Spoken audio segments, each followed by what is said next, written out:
Tengan buenas tardes, estimados estudiantes de electricidad y magnetismo. El día de ahora vamos a continuar siempre con el tema de lo que es capacitancia. Vamos a hablar acerca de una de las aplicaciones importantes, que es el desfibrilador. Es una aplicación de suma importancia en la medicina, que lo habíamos mencionado. Y aquí tenemos el circuito o uno de los circuitos, porque no solamente él, pueden haber varios diseños, pero esto es un desfibrilador muy importante. Ya vamos a explicar. Pero también vamos a hablar acerca del capacitor de placas paralelas con dieléctrico.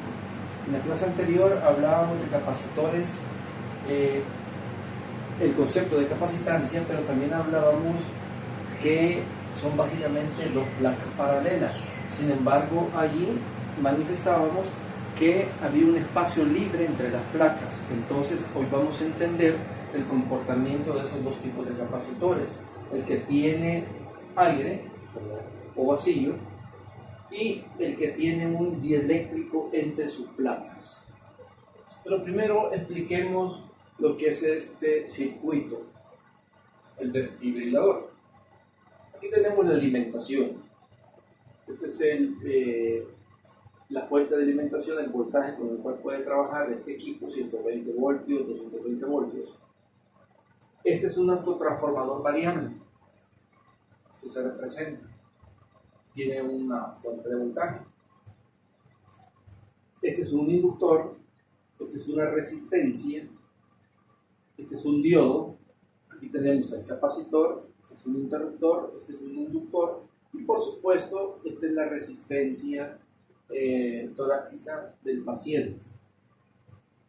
Esta resistencia, el valor puede oscilar dependiendo de las características de la persona. Sin embargo, lo podemos considerar con un valor de 80 ohmios aproximadamente, o de 37 a 157 ohmios. De 37 ohmios a 150 ohmios, sin embargo, aproximadamente por 80 ohmios que se hace el cálculo, para no dañar, en ese caso, el corazón de la persona. Usted se fija, el circuito tiene un interruptor. Este interruptor está cambiando cuando tenemos aquí el punto 1, el punto 2. Cuando pasa al punto 2, entonces es cuando se le transmite esa descarga a la persona. Pero el inductor tiene la función de descargar el capacitor. Cuando él se descarga, inmediatamente, mediante sensores, él vuelve a su posición original para volverse a cargar. Ahora bien, si él tuviese todavía algún tipo de carga permanente ahí, este diodo es una protección para que esa corriente no regrese al circuito. Porque el diodo, usted lo pudo ver en una práctica que hicimos en el primer periodo, él conduce en un solo sentido. Se recuerda, de ánodo a cátodo. De cátodo a ánodo, él se comporta como un circuito abierto. De ánodo a cátodo, él conduce y se comporta como un cortocircuito. Él solo va a conducir en esta dirección. En esta dirección, él no va a permitir el paso de la corriente. Y esta resistencia me sirve para determinar el tiempo de carga y descarga del capacitor. Eso es importante, porque ese tiempo de carga y descarga del capacitor viene dada por el producto de RS por el valor de la capacitancia, y de ahí puedo determinar yo el tiempo de carga y descarga del capacitor.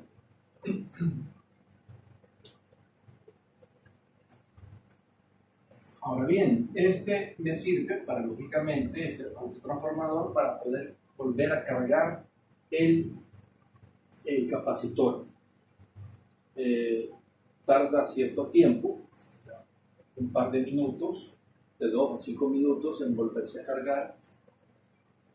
Va a depender del diseño del desfibrilador. Pero lo importante es que el capacitor desempeña una función principal aquí. Él se carga, al cargarse, cambia por medio del interruptor para poder transmitir esa carga eléctrica al corazón del paciente. Otra de las aplicaciones importantes. Ahora hablemos del capacitor de placas paralelas con dieléctrico. Aquí podemos ver un circuito, tenemos una fuente de voltaje y tenemos los dos capacitores. El capacitor sin dieléctrico y el capacitor con dieléctrico. Ambos capacitores se cargan a un mismo nivel de voltaje. Por ejemplo, digamos 50 voltios de corriente directa. Entonces, si ustedes se fijan, miren, el capacitor sin dieléctrico, él obtiene menos carga eléctrica. Y el capacitor con dieléctrico adquiere mayor carga eléctrica. Por eso decimos que la carga es mayor en el capacitor con dieléctrico, a un mismo nivel de voltaje. Y la carga en el capacitor sin dieléctrico es menor en ese capacitor que, como aquí lo plasmamos, es la carga menor en el capacitor cuando tiene aire.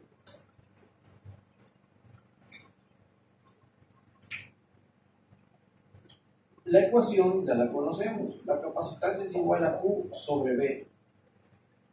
Sin embargo, hay un valor importante, una constante dieléctrica denominada K. Esa constante dieléctrica específicamente en este tipo de capacitores. El capacitor, fíjense, va a depender la capacidad de él mismo del área que tenga y de la distancia también. Eso es importante, pero ¿cuál distancia? Nos estamos refiriendo a la distancia entre las placas. Es decir, si tenemos, vamos a borrar ya lo que es el desfibrilador.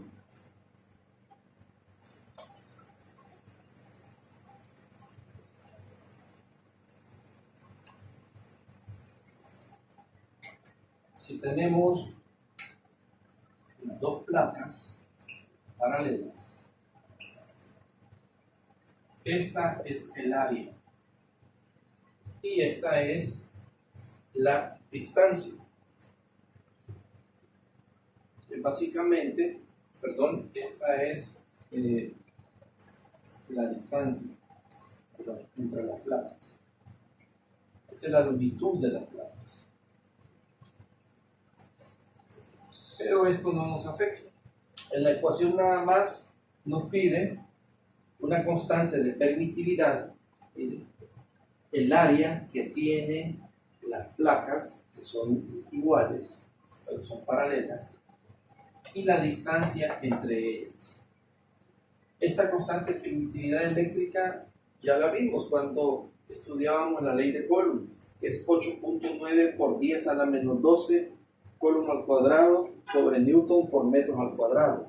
Ya está definida esta constante. Sin embargo, de igual forma, se tiene la misma ecuación, pero con la diferencia que involucramos la constante dieléctrica, la cual está multiplicada por la permitividad eléctrica por el área de las placas entre la distancia. Esta ecuación es para determinar capacitancia en un capacitor con dieléctrico. Y esta ecuación es para determinar capacitancia en un capacitor cuando tiene aire, es decir, cuando carece de el dieléctrico. Si se fijan, en la ecuacióncita lo podemos ver claramente.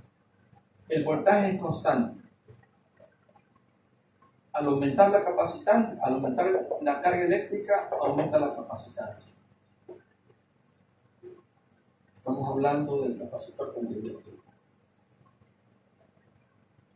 Hay carga eléctrica, se mantiene constante el voltaje, sin embargo, comparada con el dieléctrico, necesita menor valor de carga eléctrica. Por lo tanto, el valor de capacitancia va a ser menor en comparación con el capacitor que tiene dieléctrico. Entonces, estos capacitores que tienen una mayor capacidad Imagínense los que no tienen dieléctrico, estamos hablando de capacitores de un microfaradio, un milifaradio, y nosotros con dieléctrico estamos hablando que puede ser de 1 Faraday, 2 Faraday, dependiendo. Pero ya estos capacitores, o de mayor capacidad, por supuesto, son utilizados en la industria. Aquí no en las aplicaciones de los capacitores no les hablé acerca de eso, porque digamos que no les compete mucho en el caso de ustedes para ingeniería en telecomunicaciones, sistemas, porque ya no tiene aplicaciones en la electrónica propiamente, o en las telecomunicaciones, este tipo de capacitores grandes, sino que más que todo en potencia, es decir, estamos hablando ya para proteger líneas de transmisión. Las compañías eléctricas exigen, fíjense, bancos de capacitores para disminuir una aplicación muy importante, el denominado factor de potencia. Porque este valor de factor de potencia tiene que estar tiene que tener un valor aproximado de 1.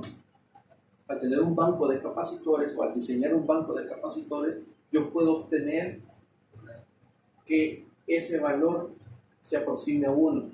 No puede ser mayor de 1 tampoco, no. Va de 0 a 1, pero estamos hablando que un factor de potencia de 0.7 es malo, un factor de 0.8 es malo. Lo ideal que tengamos aproximadamente un factor de potencia 0.98, inclusive 0.97, todavía es perdonable. Si son menores a ese valor, entonces tenemos que aumentarlo para hacerlo llegar a 0.98, 0.97, 0.99.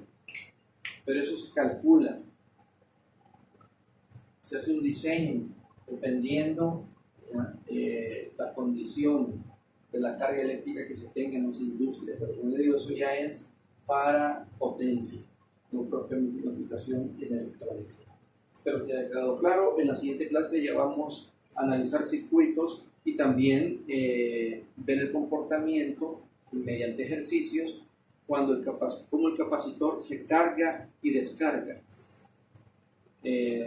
Esa virtud que tiene el capacitor de almacenar energía, a pesar de que es un elemento pasivo, él puede absorber energía, por supuesto, pero también puede suministrar energía después de cierto tiempo, por supuesto.